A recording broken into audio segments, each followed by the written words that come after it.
Well, according to the NCAA, less than 1% of college women's basketball players going to have major professional careers. For the vast majority of student athletes, it's the other things they do on campus that shapes their future. Our Painter Lopez found out how Deja Lee made the most of her time at UC Irvine. Lee, beautiful step through, sees a lane and takes it to the cup. Deja Lee had great success on the court for UC Irvine, earning all Big West first team honors twice while being named Conference Player of the Year in 2024.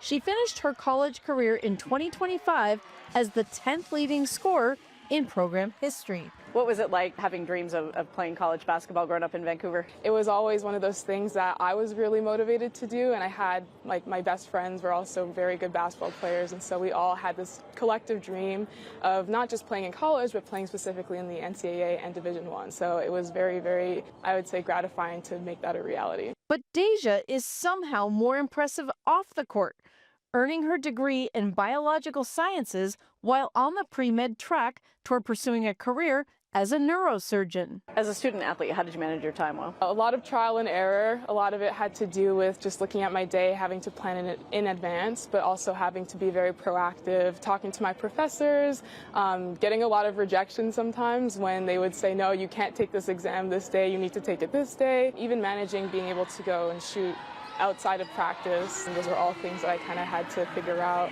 Sleep was really tough in the beginning, just having a schedule that was consistent and that allowed me to perform. Managing both was very, very difficult in the beginning. What was it like as coaches balancing her biomed major with basketball? Because, not an easy major, obviously. The basketball is the window for them to come here. We handpick them and hopefully they choose us.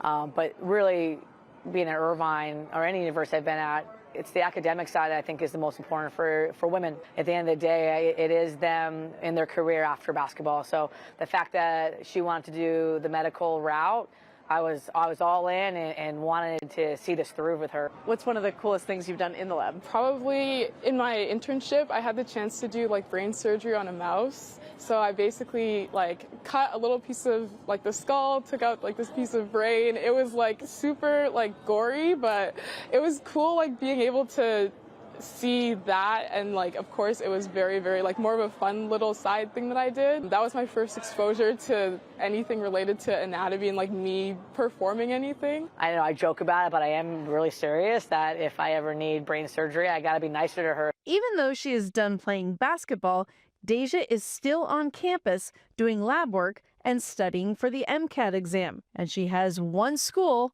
on the top of her list. The goal to get into med school would be where? Would be UCI.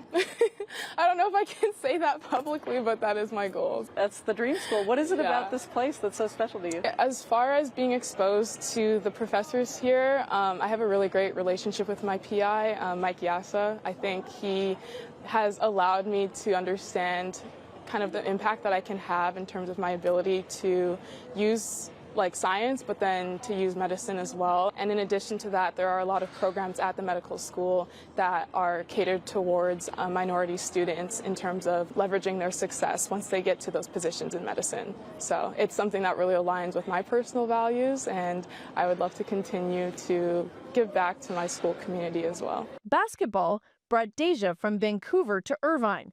It also laid the foundation for her future. How did basketball help prepare you for your career? I don't think there were any other ways that I would develop the kind of heart that I have and the passion that I have to pursue the fields that I want to. Basketball has taught me so much in terms of look within yourself and not so much in what's going on around you. The motivation I had to do things and how that was enough. If I was motivated, I could go wherever I want.